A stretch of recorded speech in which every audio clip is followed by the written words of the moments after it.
비유 강해 설교 26번째 시간이 되겠습니다.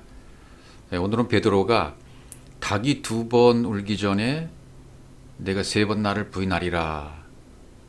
베드로가 3번 부인한 부분에 대해서 살펴보도록 하겠습니다. 자, 우리가 처음에 복음을 들으면, 이 진리의 말씀을 들으면 내가 알고 있는 것하고 충돌이 일어나게 됩니다. 이 충돌이 자주 일어나야 이미 좋다고 말씀을 드렸죠. 내가 가지고 있는 지식, 내가 알고 있는 성경 말씀, 그것과 충돌이 일어나서 내 것은 떠나가고 주님의 것이 내 안으로 들어와야만 그게 정상입니다. 그렇게 되기 전까지는 내가 알고 있는 가치관, 내가 알고 있는 지식이 너무 강해요. 이것을 하나님께서는 깨뜨리시는 거죠. 내가 알고 있는 지식, 철학, 사상, 이것을 깨뜨리시고 주님의 것으로 다시 채워 넣으시려고 작업을 계속 하시는 거죠. 요한복음 6장 60절 보시면 제자 중 여럿이 듣고 말하되 이 말씀은 어렵도다 누가 들을 수 있느냐 한데, 제자 중에서 예수님 말씀을 듣고 말하기를 야, 이 말씀은 너무 어려운데 그래요. 어렵도다 라고 표현한 이 스클레로스라는 표현이 굉장히 굳다,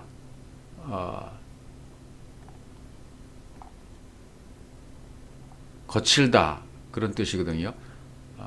어렵도다, 스클레로스, 거칠다 또는 사납다 뭐 그런 뜻이에요. 그러니까 야, 예수님이 하신 말씀을 들어보니까 너무 거칠어. 저게 말도 안 되는 소리를 하고 있고 고집대로 말하고 있고 너무 똑딱해, 강팍해. 그냥 그 말씀을 듣고 실족하는 거죠. 제자들도 실족했어요. 실족하고는 그 다음에 있는 표현들을 보시면 떠나가죠. 예수께서 스스로 제자들이 이 말씀에 대하여 수군거린 줄 아시고 가라사대 이 말이 너에게 걸림이 되느냐 그래요. 걸림이 된다. 걸림이 되죠. 충돌이 일어나고 걸림이 되는 겁니다. 왜냐하면 말씀을 들었기 때문에 그래요. 진리의 말씀을 들었기 때문에 당연히 걸림이 되는 것이고 충돌이 일어날 수밖에 없는 것입니다. 우리가 예수님에게 실족이 되는 거예요. 그가 하시는 말씀 때문에 실족이 되는 것입니다. 지금도 말씀을 진리적 개념으로 받아들이면 되는데 이 진리적 개념의 말씀으로 받아들이지 못하고 율법을 받아들인다거나 아니면 자기 생각으로 받아들인다거나 세상의 통념으로 받아들이게 된다면 그때는 실족이 되는 거죠. 하나님이 이렇게 정해 놓으셨어요. 이런 원리를 정해 놓으시고 그 원리대로 이끌어 가시는 겁니다. 자, 이렇게 걸림이 되니까 충돌이 되고 걸림이 되죠. 그러니까 어떻게 되겠습니까? 결국은 떠나가게 되는 거죠. 요한복음 6장 66절 이러므로 제자 중에 많이 물러가고 다시 그와 함께 다니지 아니하더라. 함께 다닌다는 단어는 이게 굉장히 좋은 거잖아. 함께 다니지 않는다. 페리파테오, 두루 다니다, 주의를 걷다. 이렇게 함께 다녀야 되는데 함께 다니지 않았다 그랬어요. 물러가고 오피소, 뒤에 자리하게 되는 거죠. 뒤로 자리하게 되고 뒤로 물러가고.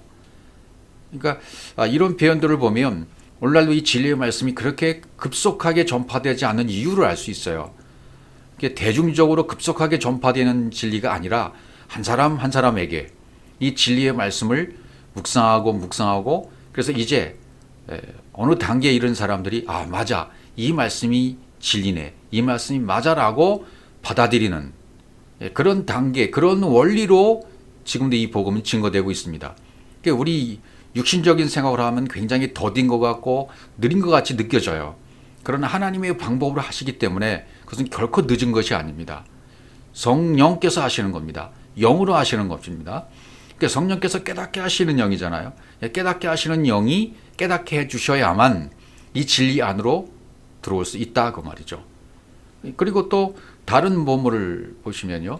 마태복음 26장 56절에 보시면 그러나 이렇게 된 것은 다 선지자들의 글을 이루려 함이니라 하시더라. 이에 제자들이 다 예수를 버리고 도망하니라. 자, 이제 유다의 배반으로 말미암아 검과 몽치를 들고 사람들이 예수님을 잡으러 와요. 예수를 잡으러 오니까 이렇게 된 것은 다 선지자의 글을 이루려 함이다. 그러니까 그런 예수님이 잡혀가는 모습을 보니까 자기들이 주라고 선생이라고 믿었던 그 선생님이 잡혀가는 모습을 보니까 그래서 다 버리고 도망했다. 이렇게 여기고 문자대로 받아들였지 않습니까? 우리가 그동안. 그러니까 이 문자대로 보면 아주 제자들이 나쁜 사람으로 묘사가 되는 거죠. 저런 못난 제자들, 스승을 배반하고 있다니, 믿음이 없는 나쁜 놈들, 이렇게 말할 수가 있고 욕할 수가 있죠. 그러나 성경을 원문으로 보면 이건 당연한 것입니다. 선지자들의 글이 이루어지고 말씀대로 진리대로 지금 진행되어 가고 있기 때문에 제자들도 선지자의 글이 무엇인지 알고 깨달았으니까 예수를 버리고 도망하는 거예요. 자, 이게 무슨 말일까요? 아피메라는 단어는 보내다, 버리다, 포기하다는 뜻이잖아요. 예수를 버리고 도망했다. 이렇게 되어야 되는 겁니다. 예수로부터는 버리고 도망가야 돼요. 예수로부터는 멀리 떨어져야 돼요. 제자들이 어떻게 구원되는 과정을 깨달았다는 얘기가 되는 것이고요. 율법이 깨져야 자기들이 산다는 것을 이미 알았어요. 예, 알았기 때문에 도망가는 거예요. 이런 진리를 깨달았기 때문에 버리고 부인하는 것이란 말이죠. 다른 본문도 볼까요? 다른 성경도 보시면 마가복음 14장 50절, 제자들이 다 예수를 버리고 도망하니라. 진리를 깨닫고 진리를 어떻게 인도해 가신 것을 알았기 때문에, 구원은 어떻게 받는다는 과정을 알았기 때문에 예수를 버리고 도망한 것은 당연한 것입니다. 예수로부터는 버려야 돼요. 예수는 버려야 돼요. 예수는 십자가에 못 박고 죽어서 흔적도 없이 사라져야 할 존재라는 것을 아는 거예요. 그러니까 이렇게 기록할 수밖에 없는 겁니다. 예수를 버리고 도망하니라. 네, 진리를 깨달았기 때문에 이렇게 행동적인 표현으로 표현했단 말이죠. 성경이 의도적으로 표현한 것입니다. 마가복음 14장 51절도 보시면 한 청년이 벗은 몸에 배 혼이불을 두르고 예수를 따라오다가 무리에게 잡히매, 이렇게 되어 있어요. 한 청년이 벗은 몸에 배 혼이불을 두르고 예수를 따라오다가, 예, 그렇게 예수를 따라오면 안 되죠. 한 청년은 이제 육신이 배 혼이불을 버렸다. 52절 보세요. 배 혼이불을 버리고 벗은 몸으로 도망하니라. 이렇게 돼야 되는 거죠. 배 혼이불을 버렸다는 것은 자기 육신의 생각을 버렸다는 것이고요. 벗은 몸이 되었다는 것은 자기 육신의 것을 다 벗어버리고 부활했기 때문에 이제는 무엇을 입은 몸이 되었습니까? 그리스도로 옷 입은 몸으로 입을 준비가 된 거예요. 그런 벗은 몸으로 도망했다. 예. 예수를 버리고 벗은 몸으로 도망했다. 이 표현이 맞는 겁니다. 이렇게 된 다음에 신약 성경에 표현된 모습을 보면 어떻게 되어 있습니까? 예수님이 매를 맞고 희롱받고 채찍에 받고 그런 장면들이 나오잖아요. 예수님이 희롱받는다, 채찍에 맞는다, 가시기말 멸류관을 썼다. 이런 표현들이 어떤 표현인가? 그렇게 채찍에 맞아야 돼요. 그렇게 맞아야 깨지는 겁니다. 보이는 말씀은 채찍으로 맞아야, 채찍으로 때려야만 겉이 깨지고 부서지는 겁니다. 그렇게 되면 속에 있는 진리가 나오게 되는 것이죠. 이건 모든 것들은 십자가로 가는 수순들입니다. 네, 한 청년 혼이불을 버리고 세마포 육신의 생각을 버리고 도망하고 있습니다. 세마포를 두르고 육신의 생각을 가진 채로는 예수를 따라가면 안 됩니다. 절대로 육신의 생각을 가지고 예수를 따라가면 안 된단 말이죠. 다 벗어버리고 이제 부활하게 된 거예요. 이때 다시 그리스도의 옷을 입게 되는 거죠. 제자들이 예수를 버리고 도망한 것과 이 한 청년이 배 혼이불을 버리고 도망한 것 같은 내용입니다. 그리고 베드로가, 이제 우리가 살펴볼 베드로가 닭 2번 울기 전에 3번 나를 부인하리라 3번 부인한 내용도 역시 통곡한 것도 같은 내용이라 그 말이죠. 육의 몸을 벗는 과정입니다. 그럼 무엇을 부인하게 될까요? 육의 말씀을 부인하게 되는 것입니다. 그리고 이 세상을 부인하게 되는 겁니다. 이 세상을 보는 관점이 바뀌게 되는 겁니다. 깨달은 자에게는 더 이상 이 세상의 의미가 바뀌어졌어요. 변화된 것입니다. 이 세상을 벗어 던진 것입니다. 이것이 구원이라는 거죠. 그러니까 진리를 깨달으면 예수를 부인하게 돼요. 육을 부인하게 돼요. 그러나 진리를 깨닫지 못하면 부인되지가 않아요. 오히려 진리를 깨닫지 못하면 어떻게 됩니까? 예수를 찬양해요. 예, 예수를 높이 찬양할 수밖에 없어요. 왜? 진리를 아직 깨닫지 못했기 때문에. 그러나 진리를 깨달으면 그 예수를 부인하게 되고 예수를 버리고 도망하게 돼 있는 것입니다. 진리를 들은 사람들은 진리를 버리고 부인하고 육을 부인하고 포기하고 도망하는 거, 이거 참 잘해야 됩니다. 내가 알고 있는 옛 지식, 내가 알고 있던 옛 사상, 철학, 내가 알고 있던 오해했던 말씀들, 이런 부분들을 빨리 처리를 해야 돼요. 근데 이것도 하나님이 처리해 주시는 과정이 있어요. 그러니까 저 같은 경우는 옛날에 갖고 있던 모든 책들, 그 수많은 책들을, 트럭으로 갖고 다니던 책들을 다 모아다가 고물상에 갖다 주었습니다. 상징적으로 저희가 그렇게 하고 싶었어요. 그렇게 함으로 말미암아 내가 가지고 있는 모든 지식은 다 없어진 것이다. 상징화시키기 위해서 제가 일부러 그렇게 했습니다. 그러니까 어떤 자료라든지 내가 갖고 있던 모든 지식이라든지 이런 것들을 빨리 버리고 도망해야 돼요. 세상적인 성공, 이 세상에서 내가 성공해야 되겠다, 목회도 성공해야 되겠다, 사업도 성공해야 되겠다, 자식 농사도 성공해야 되겠다, 또 직장도 아이들 잘 잡아줘야 되겠다, 이런 세상적인 성공으로부터 버려져야 돼요. 또 건물 교회를 크게 짓고 교회를 개척교회를 몇 번 하고 건물을 몇 번 짓고 이걸 성공의 근원으로 근본으로 삼고 기준으로 삼는 사람들도 이걸 빨리 버려야 된다 그 말이죠. 또 교회 친분을 갖고 있는 사람들, 지인들, 알고 있던 사람들, 참 이게 어렵거든요. 이 진리의 말씀을 듣고는 그들에게 접근해서 말씀을 전해 보십시오. 듣는 사람 하나도 없습니다. 하나님이 해 주셔야 돼요. 그러니까 내가 알고 있던 지인들도 이 진리의 말씀을 듣는 사람들은 시간이 가면 갈수록 전부 끊어져요. 자연스럽게 그렇게 해 주십니다. 그리고 내가 진리로 완성되었을 때 그때는 내 안에 알맹이가 이제 익어져서 터져서 열매를 맺었기 때문에 이제 사람들이 붙어와요.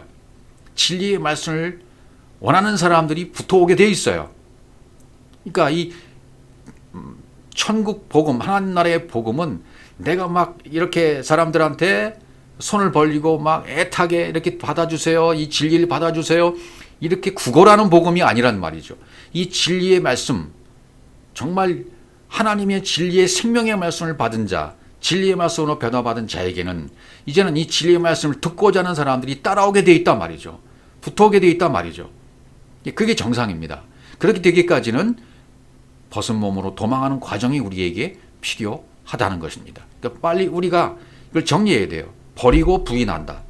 내가 책을 버리고 자료를 버리고 옛 지식을 버리고 그리고는 주님을 따르겠다는 이 결정, 이 과감한 결단, 이것은 진리의 말씀을 듣게 될 때 비로소 오게 되는 것이고 이러한 결단은 주님이 내 안에서 하게 해 주시게 되어 있습니다.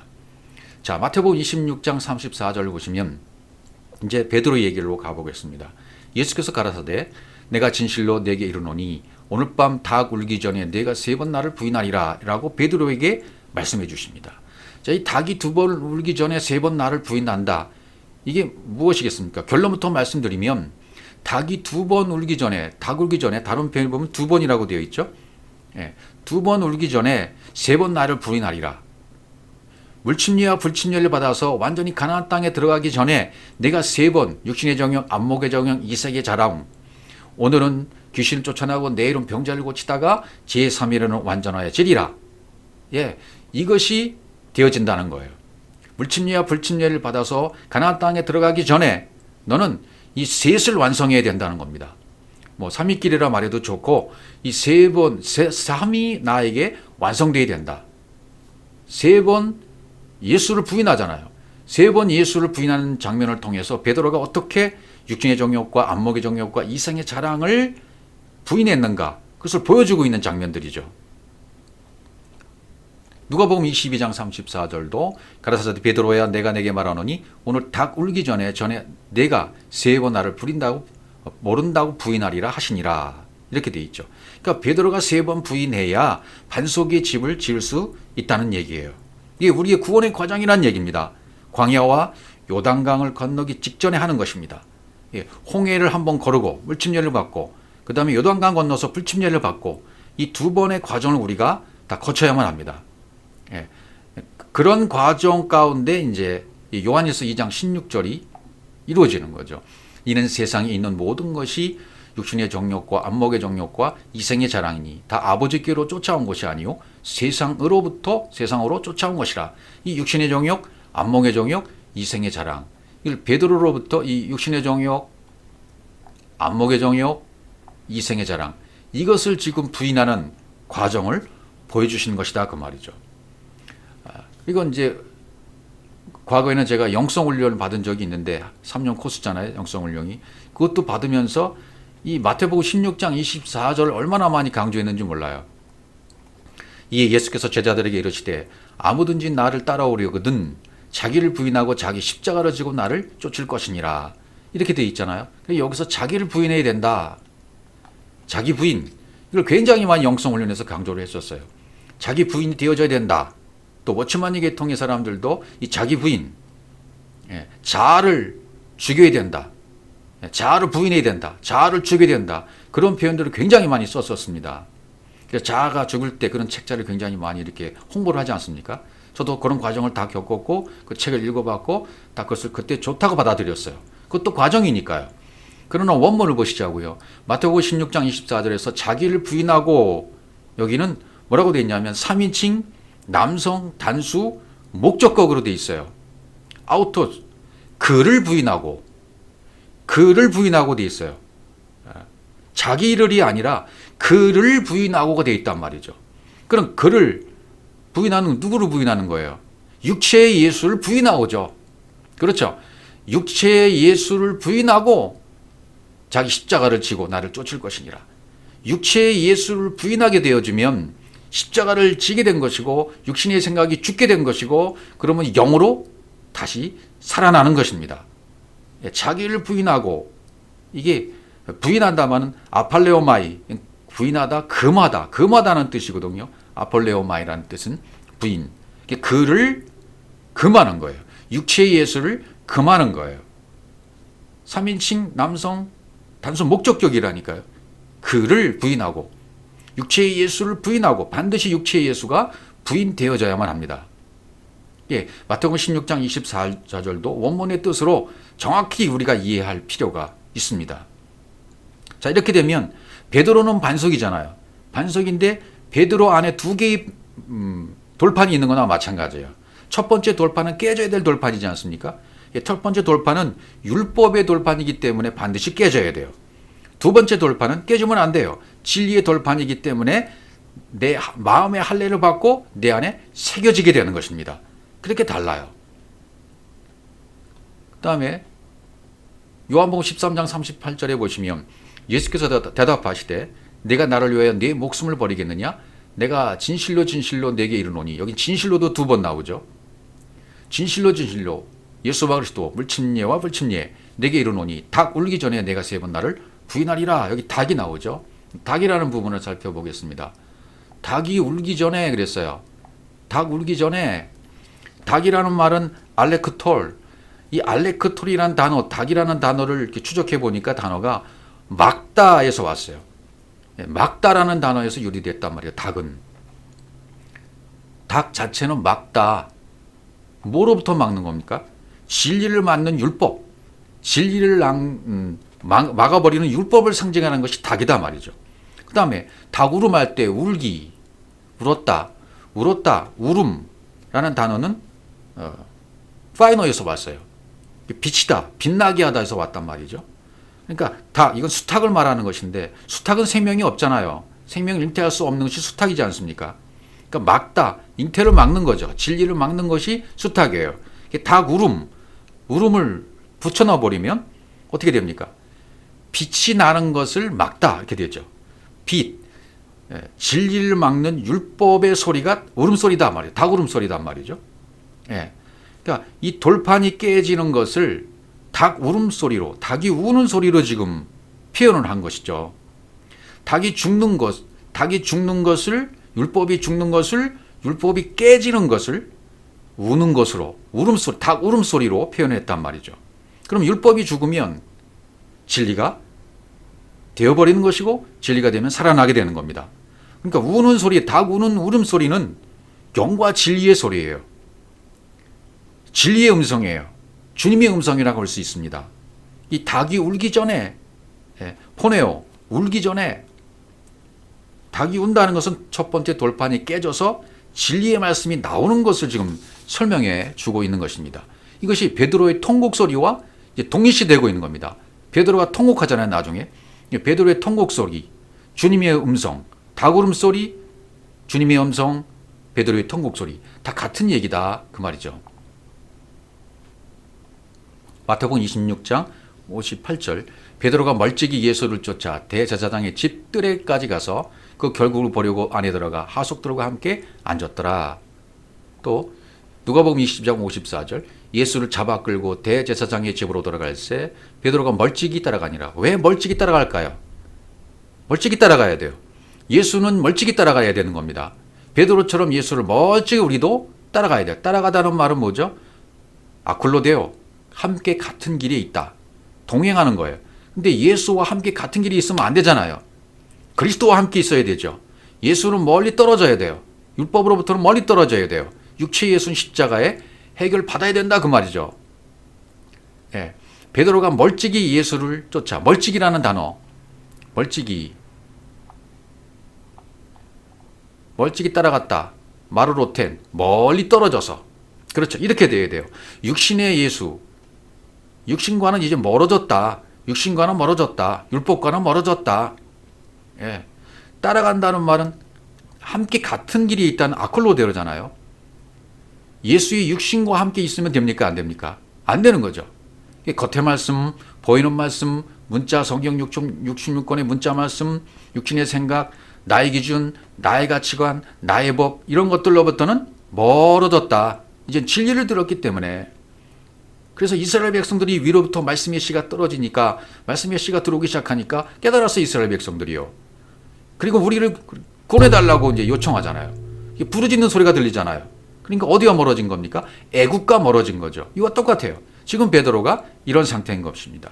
베드로가 육신에 속한 말씀하고는 이제는 멀리 떨어진 거예요. 근데 누구하고는 가깝습니까? 그리스도하고는 점점 가까워지는 거죠. 예수와는 멀리 떨어져야 되고 그리스도와는 하나가 되어야 되는 것입니다. 이렇게 결론을 맺어야 되겠죠. 대제사장은 이 대제사장의 집으로 지금 대제사장의 집으로 들어갔다 그랬죠. 예수를 잡아 끌고 대제사장의 집으로 들어갔다라는 얘기는 뭡니까? 마치 예수께서 나귀를 타고 제자들이 나귀를 태우고 가는 것처럼 예수님이 나귀 타고 가는 것은 동일시 하시는 거잖아요. 나귀와 동일시 되는 거고 우리와 짐승과 같은 우리와 동일시 하는 거죠. 그래서 우리를 구원하시기 위해서 나귀를 타시고 가시는 거죠. 여기 쉴 람바노, 잡아 끌고, 예. 이것은 임신하다, 잡다 그런 뜻이에요. 잡다, 임신하다.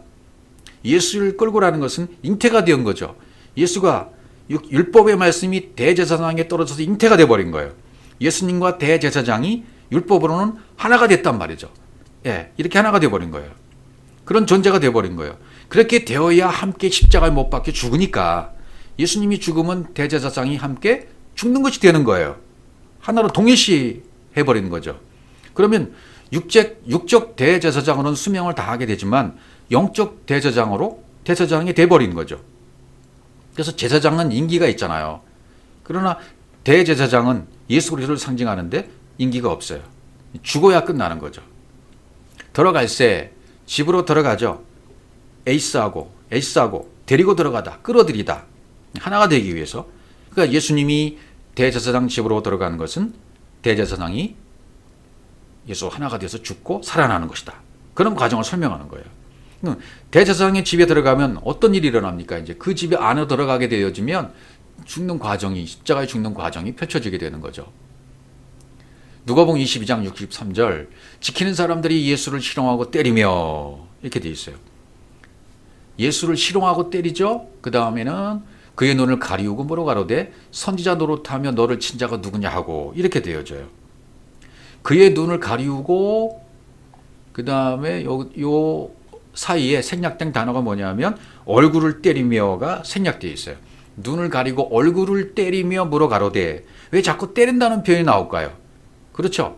자꾸 때려야 안에 있는 것이 나오니까 때려야 겉의 것은 깨지고 안에 있는 것이 나오기 때문에 자꾸 때린다는 표현이 나오는 거예요. 이 앞절에는 어떤 표현이 나왔죠? 희롱하며 예, 여기는 실용하며 때리며 예수를 실용하고 때렸다. 겉에 율법의 예수를 실용하고 때려야 겉에 것이 죽고 안에 있는 진리 그리스도가 나온다는 의미로 이렇게 표현을 해주고 있는 것입니다. 그 다음에 누가복음 22장 65절은 이외에도 많은 말로 욕하더라 이렇게 되어 있죠. 문자 말씀 속에 진리를 찾으려고 지금 취조가 시작되는 거죠.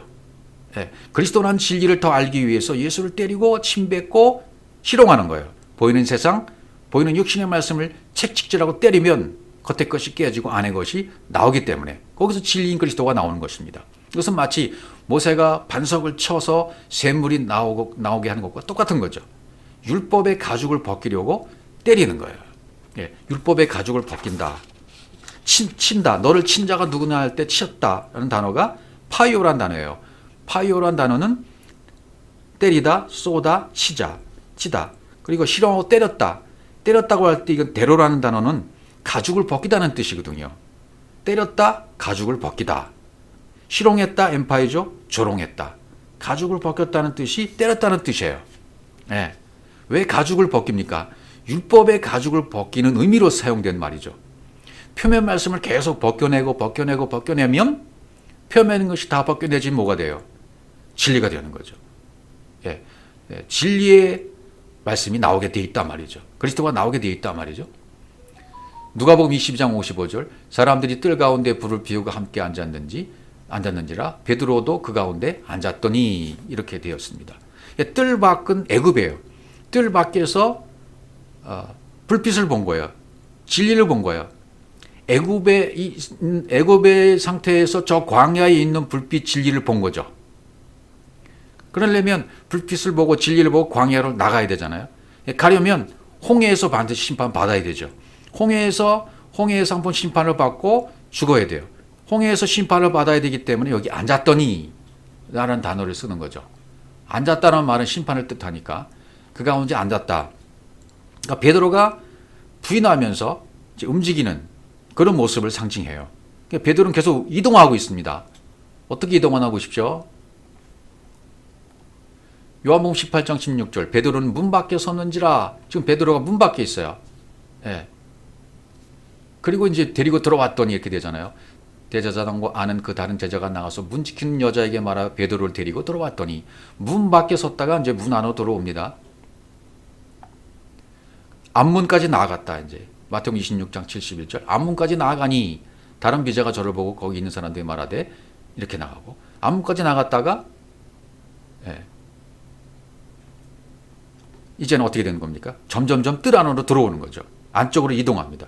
문 밖에서 앞문에서 뜰 안으로 애굽에 있다가 광야에 갔다가 광야에서 가나안으로 이동하는 것과 같은 그런 모습이죠.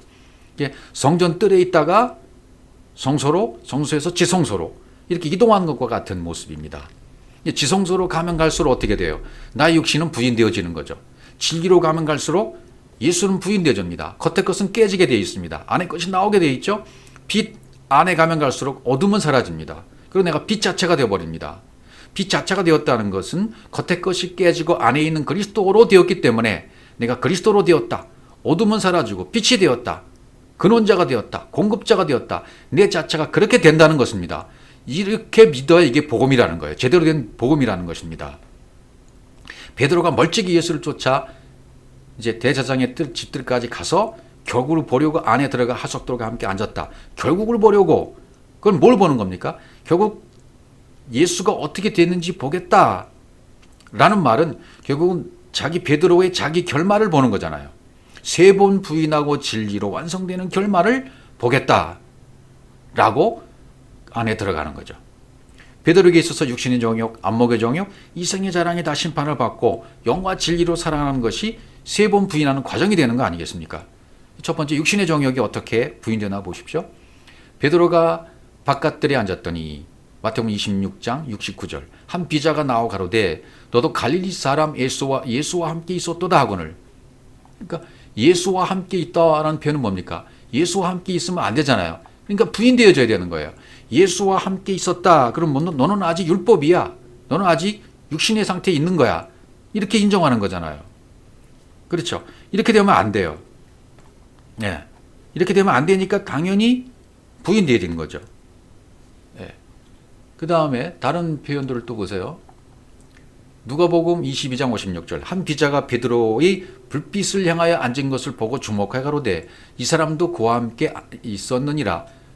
불빛을 향하여 앉은 것을 봤다 그랬죠. 불빛을 향해서 앉았다. 진리의 불빛을 본 거예요. 진리의 불빛을 받아 육이 심판받고 앉아 있는 거죠. 그렇죠. 진리의 불빛을 보고 육이 심판받고 광야로 가야 되잖아요. 그것을 보고 말하는 거예요. 그것을 보고 이 비자가 뭐라고 말해요. 여종이. 아, 이 사람 그와 함께 예수와 함께 있었다. 율법에 쓴 사람이야. 진리와는 거리가 멀어요. 이 사람은 육신에 있는 사람이에요. 이렇게 지금 항명하는 거죠. 이렇게 얘기하는 거죠. 그러니까 당연히 부인해야 되는 거예요. 그 다음 베드로가 이제 뭐라고 말하는 보세요. 모든 사람 앞에서 부인하여 가로되 나는 네 말하는 것이 무엇인지 알지 못하겠노라 하며 제대로 말한 거예요. 예, 이제 애굽에서 광야에 있는 불빛을 봤죠. 진리를 봤죠. 그럼 그쪽으로 가라면 반드시 홍해에서만 물 심판을 받아야 돼요. 홍해에서. 예, 여종이 표면적으로 말하는 율법을 등장하는 여종이 심판을 가하는 거죠. 말씀 심판을 받는 겁니다. 육신의 생각이 오해한 말씀이 심판을 받아버리는 거예요. 이 심판을 받게 되니까 겉의 것이 대해서 부인이 일어나는 거죠. 베드로와 예수님이 함께 있었다. 그러니까 이건 뭐를 말합니까? 베드로는 육신의 말씀 속에 있는 사람입니다. 육신의 말씀과 하나인 사람인데 저 사람이 어떻게 진리에 있다고 말할 수 있습니까? 라고 말하는 거죠. 그러니까 베드로가 진리를 깨달았기 때문에 육신하고는 이미 멀어진 상태예요. 그래서 육신을 부인하고 있는 겁니다. 그러니까 진리를 깨달으면 깨달을수록 육신의 말씀은 부인되어 간다는 것이 맞는 거예요. 예. 누가복음 22장 57절에도 베드로가 부인하여 가로되 이 여자여 내가 저를 알지 못하노라 그래요. 예.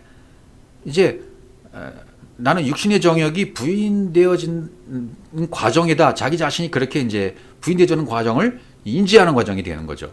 예수를 부인한 첫 번째 단계가 되는 거죠.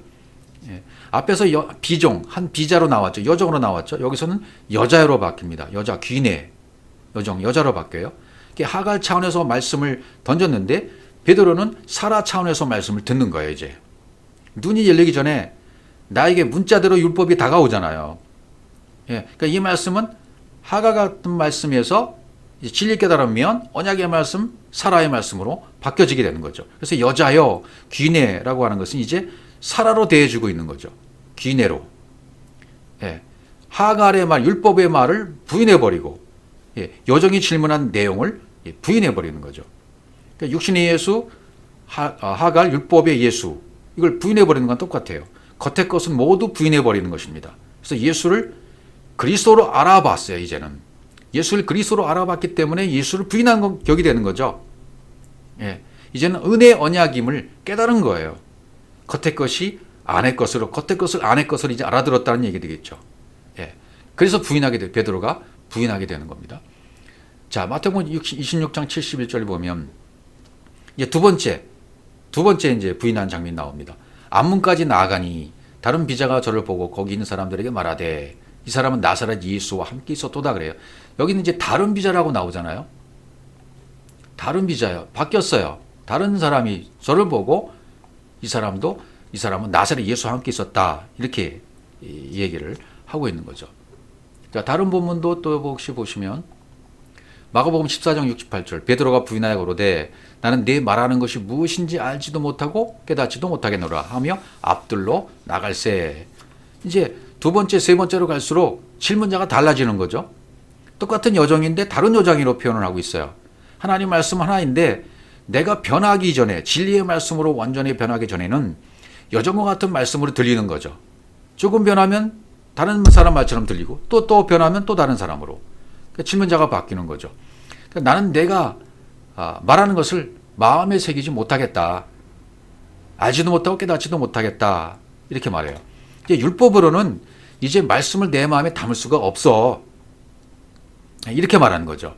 이것은 백부장 영생을 얘기했을 때, 자, 누가복음 7장 6절 보시면 예수께서 함께 가실 때 이에 그 집이 멀지 아니하여 백부장이 버터를 보내 가로되 주여 수고하지 마시옵소서 내 집에 들어오심을 나는 감당치 못하겠나이다. 이 백부장의 고백, 이거 똑같아요.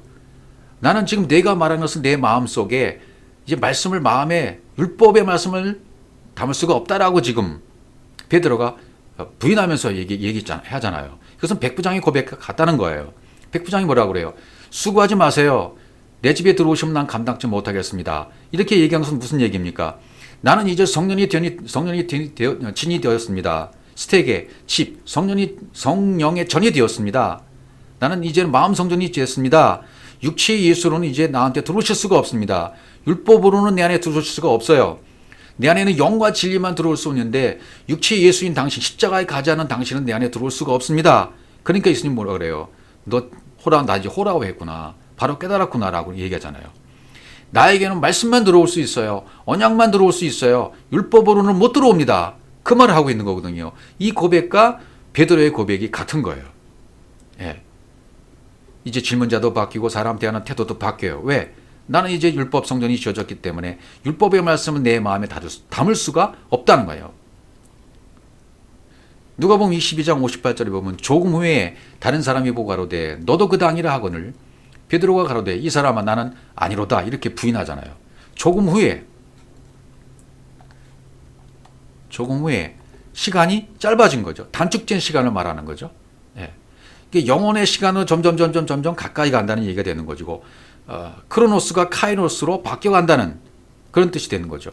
뜰에서 성소로 지성소로 점점 나아가고 있다는 것을 상징적으로 말하고 있는 거예요. 영생을 산다는 것은 뭡니까? 시간 밖의 시간을 산다는 거예요. 시간 밖의 시간은. 이 시간 밖의 시간이라는 것을 잘 한번 묵상해 보시기 바랍니다. 한 시쯤 있다가 누가복음 22장 59절은 한 시쯤 있다가 또 한 사람이 장담하여 가로되 이는 갈릴리 사람이 참으로 그와 함께 있었느니라 이렇게 얘기를 합니다. 다른 사람이 보고 가로되 다른 차원으로 조금 얘기해 땅쪽 말씀인 하가과 같은 말씀이 이제 반대편 사라 차원의 말씀으로 언약의 말씀으로 바뀌었어요. 진리를 가진 말씀이 되었습니다. 그러니까 베드로가 지금 듣고 보고 깨닫고 하는 말씀이 다 바뀌었다는 거예요. 다른 차원으로 보는 눈이 바뀐 것입니다. 그러니까 내가 바뀌면 세상을 보는 눈이 바뀐 것이고 바뀐 말씀이 되어버리는 거죠. 예. 그러니까 지금 너도 그 당이라 라고 말했잖아요. 너도 그 당이라 참으로 그와 함께 있었다 이런 표현들을 복음서에서 계속 말하고 있잖아요. 너도 그 당이라 하는 것은 너도 그 원천이잖아. 너도 그 원천이잖아. 그 얘기는 너 자신이 예수잖아. 너 자신이 예수고 예수와 너는 하나였잖아. 베드로와 예수가 완전히 같은 차원이잖아. 라는 차원으로 지금 정죄하는 거죠. 너는 육신의 말씀이 너 자신이잖아. 표면적 육신의 말씀이 네 자신이었잖아. 그렇게 말하는 거죠. 그러니까 여기에 대해서 베드로는 뭐라고 말해야 돼요? 아니야 나는. 아니라고 부인하는 것이 당연한 거죠. 아니야. 나는 이제는 육신의 말씀이 아니라 표면적 말씀이 아니라 진리의 말씀으로 안의 말씀으로 그리스도의 말씀으로 바뀌었어. 이제 나는 육신의 예수가 아니야. 사랑과 같은 은혜의 말씀, 언약의 말씀에서 씨 있는 남자로 바뀌었어. 진리의 말씀은 나는 바뀐 거야. 이렇게 이제 항변하는 거죠. 나는 육신의 예수와는 떨어지고 버리고 헤어졌어. 나는 그리스도와 하나야. 내가 바로 그리스도라는 믿음이야. 율법의 말씀이 내 자신이었는데 이제는 율법과는 완전히 결별했어. 그래서 나는 영과 진리로 하나가 된 거야. 안목의 정욕을 완전히 부인해 버리는 거죠. 그렇죠? 이게 이루어지는 거죠. 그렇게 되니까 이제 세 번째로 나아가는 거죠. 마가복음 14장 70절 또 부인하더라. 조금 후에 곁에 서 있는 사람들이 다시 베드로에게 말하되 너는 갈릴리 사람이 참으로 그 당이라 이렇게 얘기했던 것이죠. 자, 그럼 마가복음 14장 71절 베드로가 저저한 맹세가 그러는데 나는 너희의 말하는 이 사람을 알지 못한다. 이제 세 번째 부인, 이생의 자랑을 부인하는 장면이 나오는 것이죠. 한 시쯤 있다가 따로 세워져 있는 것을 말해요. 또 부인하더라. 조금 후에 이런 말이 계속 나와요. 한 시쯤 후에 그러니까 이제 율법의 일을 안 하는 영혼의 시간 안에 들어왔다. 한 시쯤 후에 이제 영혼의 시간 안에 들어왔다는 것을 말하는 거죠. 율법의 일을 안 하는 내가 되었다. 이 세상 관점이 달라졌다는 거예요. 장담하여 이르되 저주하며 맹세하되 장담하여 이르되 그런 말이 나오자 앞에 맹세코 단언하다. 결정해서 선포를 했다. 세상을 보는 관점이 이제 베드로가 완전히 바뀌었어요. 이 생의 자랑이 완전히 목숨이 끊어진 상태입니다. 그러니까 세 번째도 완전히 부인해야 되는 게 맞는 거죠. 여기 저주하며 맹세한다 그러잖아요. 갈릴 사람이었다. 그러니까 무슨 표현입니까? 육적인 표현으로는 너는 갈릴 사람이었어. 갈릴리에서 예수와 함께 있던 사람이었잖아. 그러니까 아니야, 나는 이제 영적 갈릴리로 바뀌었어라고 베드로가 부인하는 거죠. 그러니까 참으로 그와 함께 있었잖아. 너 육신으로 표면은 있었는데 무슨 소리야? 육신을 진리로 하고, 그러니까 베드로야, 너는 육신을 진리로 왔었잖아. 가짜를 진리로 알고 가짜를 진짜로 알고 있었던 거 아니야, 너 지금까지. 그러니까 베드로가 아니라고 답변을 해야 되는 거예요. 저주하며 맹세해야 되는 거예요. 그죠? 저주하며 맹세하잖아요. 저주했다. 이것은 완전히 소멸했다. 소멸시켰다는 표현입니다. 저주했다. 완전히 소비했다. 소멸했다. 맹세했다. 경계선을 딱 정해놓고 이제는 결정했다. 율법의 저주 아래 있으면 그것은 아직도 안 이루어진 거잖아. 그러니까 저주하고 맹세하기 때문에 너는 반드시 거기서 이제 나와야 되는 거야. 거기 있으면 안 돼라고 나왔다. 그러니까 저주하고 맹세하는 거죠, 베드로가. 이 사람을 나는 알지 못한다. 베드로가 부인하는 건 지금 율법을 부인하고 있는 겁니다. 그래야 사니까. 진리를 알았기 때문에 그래요. 표면적인 예수, 표면적인 말씀, 율법의 말씀, 육신의 말씀, 이 말씀은 나는 더 이상 알지 못한다. 나와 관계가 없다. 그렇게 이야기를 하는 거죠. 우리도 이렇게 되어야만 합니다. 마태복음 26장 72절. 베드로가 맹세하고 또 부인하여 가로되 내가 그 사람을 알지 못하노라. 이렇게 말하고요. 마태복음 26장 74절. 저가 저주하며 맹세하여 가로되 내가 그 사람을 알지 못하노라 하니 곧 닭이 곧 울더라. 이렇게 되어 있습니다. 닭이 울었다. 그 사람 알지 못하노라 하니 세 번째 것을 부인하니까 곧 닭이 울었다. 그러니까 예수님이 말씀하신 대로 닭이 두 번 울기 전에 세 번 나를 부인하리라. 이 말씀이 지금 이제 이루어져 가는 거죠. 마태복음 26장 75절. 이에 베드로가 예수의 말씀에 닭 울기 전에 내가 세 번 나를 부인하리라 하심이 생각나서 밖에 나가서 심히 통곡하니라. 이렇게 되었어요. 여기 예수의 말씀에, 베드로가 예수의 말씀에라, 이 말씀은 레마의 말씀을 얘기해요. 레마의 말씀, 진리의 말씀이 가슴에 새겨져서 그 말씀이 기억난 겁니다. 이 말씀이 기억이 났기 때문에 부인하게 되는 거죠. 생각났다라는 것은 무나오마이, 기억하다. 그런 뜻이 됩니다. 자, 마가복음 14장 72절의 표현은요. 닭이 곧 두 번째 울더라. 이에 베드로가 예수께서 자기 하실 말씀 곧 닭이 두 번 울기 전에 네가 세 번 나를 부인하리라 하심이 기억되어 생각하고 울었더라. 이렇게 돼요. 기억되어 아나밈네스코. 여기도 기억되어 아나밈네스코. 기억됐다는 말은 생각나게 하다. 기억되어 생각나게 해서 생각하고 울었다. 울었다는 클라요. 생각하고 에피발로 던져 넣다. 기억이 나서 그 생각을 던져버린 거죠. 그리고 우는 거예요. 울었다는 표현은 클라요라고 되어 있어요. 클라요. 이에 베드로가 또 부인하니 곧 닭이 울더라. 클라요. 그러니까 닭 울음소리하고 통곡소리, 베드로의 우는 통곡소리하고 진리의 소리는 아까 말씀드린 것처럼 같다 말이죠. 진리의 소리를 깨달았을 때 나오는 눈물입니다. 통곡하며 나오는 소리. 닭은 율법을 말하니까 진리를 품고 있는 그 말씀이 이제 깨쳐서 나온 거예요. 깨져야 할 돌판이, 첫 번째 돌판이 깨진 것입니다. 그러니까 예수가 곧 닭이 되는 거죠. 그러니까 우는 것은 깨지는 거죠. 율법이 깨쳐서 나오는 진리의 소리, 예수가 죽어서 나오는 소리, 이게 베드로의 울음소리입니다. 진리를 깨달으면 내 안의 율법이 다 깨지게 되는 거죠. 누가복음 22장 60절 베드로가 가로되 이 사람아 나는 너 하는 말을 알지 못하노라 하고 방금 말할 때 닭이 곧 울더라. 누가복음 22장 61절 주께서 돌이켜 베드로를 보시니 베드로가 주의 말씀 곧 오늘 닭 울기 전에 내가 3번 나를 부인하려 하심이 생각이 나서 베드로를 돌이켰다. 주께서 돌이켜보셨다라는 것은 180도로 돌려서 진리로 돌이켜서 보신 거죠. 베드로에게는 육신의 예수는 이제는 없는 것입니다. 닭이 울었다는 것은 진리의 소리를 내는 것이기 때문에 닭이나 베드로는 똑같은 것입니다. 율법의 말씀이 깨졌다는 것은 닭이 울었다는 것이고 베드로가 진리의 말을 하고 있다는 것이 똑같은 소리가 되는 것이고 빛이 들어왔기 때문에 율법은 깨지고 닭이 우는 것입니다.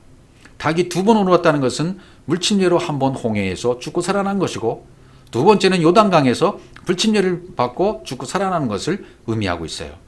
닭이 이렇게 2번 울기 전에 3번 부인하는 삶이 완성되어야 된다. 오늘 귀신을 쫓아내고 내일은 병을 고치다가 제3일에는 완전해지리라는 3일, 이 3번째 길이 완성되고 통과되어야 된다. 수탉은 율법 성전을 말하는 것이라고 그랬죠. 율법 세상, 이 보이는 세상을 의미하는데 수탉은 스스로 알을 낳을 수 없잖아요. 생명이 없지 않습니까? 그래서 이것은 무너져야 하는 거예요. 겉세상은 나에게 의미가 무너져야 됩니다. 부서져야 됩니다. 깨져야 됩니다. 수탉이 울면 새벽이 밝아오잖아요. 그래서 그런 의미로 세상의 모든 이치는 진리로 되어 있는 거예요. 새벽에 왜 수탉이 꽃귀하고 우는가? 이 진리의 말씀을 깨달으라고. 새벽이 밝아오는 것을, 저녁이 되고 아침이 되는 것을 깨달으라고 수탉이 울어주는 거죠. 그렇게 진리의 말씀, 이 모든 사물들을 진리로 깨달아야 돼요. 베드로를 보시니 베드로와 주님이 마주쳤어요. 베드로를 보셨다. 예, 주님이 눈을 마주쳤어요. 진리를 다 깨달았어요. 이제 베드로가 주님과 눈이 마주치니까 그 무슨 뜻인지 하신 말씀들이 전부 깨닫게 되었던 것이죠. 생각이 나서 휘포밈네스코, 자신의 기억을 떠오르게 하다, 생각나게 하다. 아래 것을 지금 위의 것으로 깨달았다는 뜻입니다. 아래 것이 전부 위의 것으로 깨달아져서 내 마음에 새겨지는 거예요. 가슴판에 새겨지는 거죠. 그래서 밖에 나가서 심히 통곡하니라. 울었다, 통곡했다, 클라요. 흐느껴 울다라는 뜻입니다. 흐느껴 울었다. 이게 복음의 소리입니다. 복음의 소리, 진리의 소리입니다. 예, 닭울음 소리, 통곡 소리, 진리의 소리. 보이는 곳으로 가서 통곡을 하고 깨지는 것입니다. 베드로에게 있어서 보이는 것이 전부 통곡 소리와 함께 깨진 것입니다. 육신의 생각이 밖으로 나가서, 밖의 것으로 나가서 지금 죽은 것을 밖에 나가서라고 표현한 것이죠. 진리의 빛이 들어왔기 때문에 육신의 말씀이 깨지는 거죠. 하나님이 먼저 섬겨주셨기 때문에, 진리의 말씀으로 섬겨주셨기 때문에 들려지고 깨어지시는 거죠. 그 주님은 우리를 말씀으로 섬겨주시는 것입니다. 자, 갈라디아 6장 14절에 보시면 그러나 내게는 우리 주 예수 그리스도의 십자가 외에 결코 전할 것이 없나니 그리스도로 말미암아 세상이 나를 대하여 십자가 못 박히고 내가 또한 세상을 대하여 그러하니라. 이렇게 돼 있어요. 그러니까 이렇게 베드로의 통곡 소리와 함께 나의 모든 육신의 생각이 파괴되어지고 깨어져서 나도 역시 통곡 소리와 함께 진리가 내 속에 들어왔다면 이렇게 되는 것입니다. 그리스도로 말미암아 세상이 나를 대하여 십자가에 못 박힙니다. 첫 번째는 세상이 나를 대하여 십자가에 못 박힙니다. 예, 세상이 나에게 못 박혔어요. 이게 무슨 표현일까요? 언약의 말씀이 나에게 들어왔습니다. 언약의 말씀이 나에게 들어왔으면 그 언약의 말씀이 못이 되어버려서 나한테 박혀져 버린 것입니다. 그래서 언약의 말씀에 의해서 세상은 찔림을 당한 것이죠. 세상이 찔림을 당해버렸기 때문에 세상을 보는 관점이 이제는 바뀌어졌어요. 세상에서 내가 성공하리라, 크게 되리라, 목회도 크게 하리라, 나에게 크게 성공하리라, 사업을 성공하리라, 이런 것이 전부 깨져버렸어요. 세상을 보는 관점이 완전히 바뀌어져 버렸어요. 그러니까 세상 우주 만물은 뭘 가르쳐 주는 겁니까? 보이지 않는 세상 천국 하나님 나라를 가르쳐 주고 있구나. 그게 깨달아졌어요. 그러면 세상에 묶여있던 말씀이 풀려져 버린 것이고 말씀이 풀려져 버렸기 때문에 말씀이 해석이 되어져 버리는 것입니다. 이제는 그것을 세상이 나에 대해서 못 박혔다. 세상이 나에 대해서 나에게 못 박혔다는 것입니다. 두 번째는요. 내가 또한 세상에 대해서 그러하니라. 이건 뭡니까? 남성 역격으로 되어 있거든요. 남성 역격. 그러니까 나에게도 세상에게 못 박혀 버렸다. 나도 세상에 못 박혀 버렸다. 그런 뜻이죠. 나도 세상이 나에게 못 박히고 나도 세상에게 못 박혀 버렸다. 못 박혀 버렸다. 가짜 세상을 진짜인 줄 알고 살았었는데 가짜를 진짜로 알고 달려왔던, 성공을 위해서 달려왔던 그 모든 것이 허상임을 이제는 알았다는 거예요. 이 세상은 이 세상의 모든 우주 만물은 하늘을 가르쳐주기 위한, 진리와 하나님 나라를 가르쳐주기 위한 도구잖아요. 그러니까 하나님의 능력이 이 온 우주 만물을 볼 때 하나님의 능력으로 보고 하나님의 신성으로 보고 이 모든 것이 하나님이야. 이렇게 깨달아져야 되는 거죠. 그것은 이제 깨달은 거예요.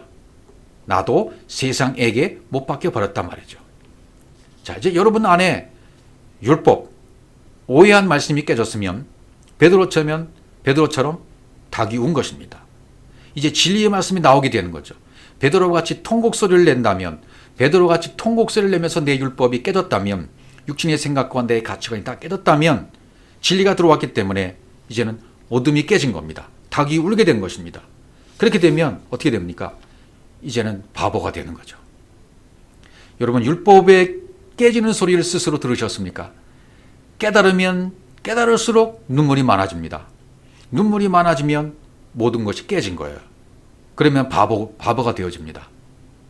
세상에 대해서 못 박혔기 때문에, 나도 못 박혔기 때문에 나는 바보가 됩니다.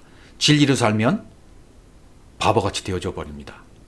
세상에 대해서, 사건에 대해서, 일에 대해서, 사람과의 관계에서, 가족 관계에서, 부부 관계에서, 자녀의 관계에서, 친구와의 관계에서 바보가 되어져 버립니다. 옛날에 알았던 그런 관계가 아니에요. 이제는 진리로 다 바뀌었기 때문에 보는 관점이 바뀌었습니다. 전부 사랑으로 봅니다. 그래서 여러분, 진리의 말씀이 들려올 때 깨지는 소리, 눈물로 통곡하는 베드로의 통곡 소리가 많아지시기 바랍니다. 그렇게 되어지면 바보가 되어집니다. 바보같이 사십시오. 바보같이 살아야 진리의 말씀이 내 속에서 역사를 합니다.